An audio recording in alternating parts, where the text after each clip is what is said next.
Students, इस video में हम स्टार्ट करेंगे conservation of forest and wild life. इसको पढ़ेंगे।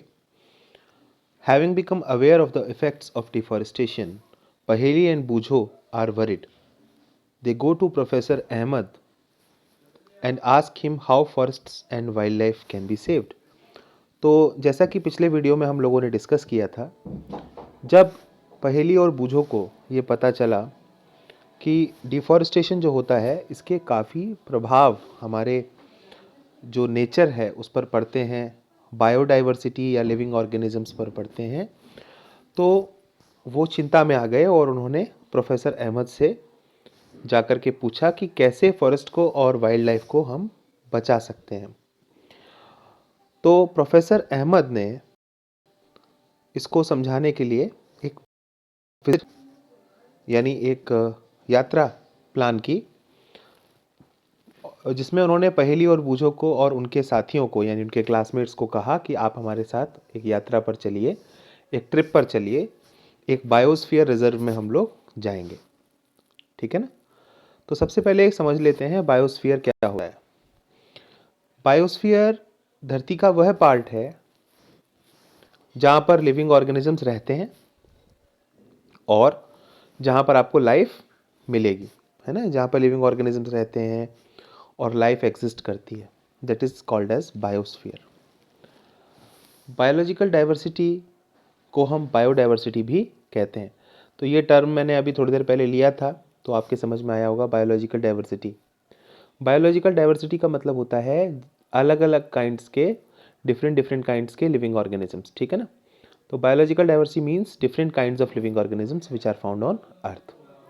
हमें जैसे कि एग्जाम्पल के तौर पर देखें तो माइक्रो ऑर्गेनिजम्स मिलेंगे, प्लांट्स मिलेंगे, फंजाई मिलेगी, एनिमल्स मिलेंगे। तो we see a lot of biodiversity on earth.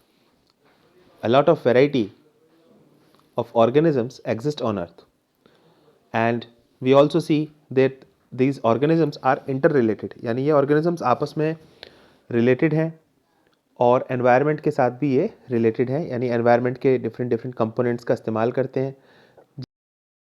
जैसे जो living organisms हैं एयर का यूज़ करते हैं, वाटर का यूज़ करते हैं, सॉइल में पाए जाने वाले न्यूट्रिएंट्स का यूज़ करते हैं, है ना, और इसके अलावा ये एक दूसरे का भी हेल्प लेते हैं। तो इस तरह से बायोस्फीयर के अंदर ये सारी चीज़ें इंटर रिलेटेड होती हैं, आपस में इंटर रिलेशनशिप आपको देखने को मिलती है। तो प्रोफेसर अहमद ने एक ट्रिप ऑर्गेनाइज किया और बायोस्फीयर रिजर्व। तो he knows that plants and animals found here are similar to those of the upper Himalayan peaks and to those belonging to the lower western Ghats. तो वो जानते हैं, जो प्रोफेसर अहमद हैं उन्हें पता है कि यहाँ पर जो प्लांट्स, पचमढ़ी बायोस्फीयर रिजर्व में जो प्लांट्स हैं और जो एनिमल्स हैं वो आपको अपर हिमालयन पीक्स यानी जो हिमालय की पर्वतमाला है वहाँ पर जो पेड़ पौधे और जानवर मिलते हैं उस प्रकार के पेड़ पौधे आपको कहाँ मिलेंगे, यहाँ पचमढ़ी में मिलेंगे।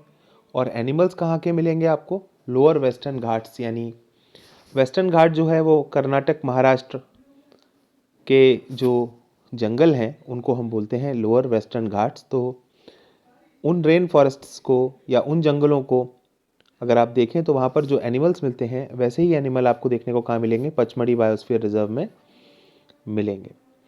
तो प्रोफेसर अहमद जो हैं वो, उनका ये बिलीव था कि जो बायोडाइवर्सिटी आपको पचमढ़ी में मिलेगी देखने को वो यूनिक है। He requests Madhav ji, a forest employ, to guide the children inside the biosphere reserve. तो उन्होंने माधव जी को भी कहा, जो कि एक कर्मचारी थे वहीं फॉरेस्ट में, कि आप बच्चों को गाइड कीजिए बायोस्फीयर रिजर्व के अंदर। जब वो बच्चे पहुंचेंगे तो उनको आप नॉलेज दीजिएगा, गाइड कीजिएगा। उन्होंने बताया कि इस प्रकार के जो एरिया होते हैं, जैसे पचमढ़ी बायोस्फीयर रिजर्व है, उसको प्रिजर्व करना काफ़ी इम्पॉर्टेंट है बायोलॉजिकली, और ये हमारे राष्ट्र की विरासत भी है, नेशनल हेरिटेज भी है। ऐसी जगहों को बचा के रखना ताकि आने वाली पीढ़ियाँ उससे सीखें और उसको, उसके जो सौंदर्य है उसको भी फील करें। Madhav ji explains to the children that apart from our personal efforts and efforts of the society, government agencies also take care of forests and animals. Madhav ji ने बताया कि सरकार आम जनता की रक्षा के अलावा जंगलों और जंगली जानवरों की रक्षा भी करती है, और सरकारी जो तंत्र है, जो गवर्नमेंट एजेंसीज हैं, they also take care, look after forests and animals. Government ही होती है जो ऐसे रूल्स बनाती है, ऐसे तरीके बनाती है और ऐसे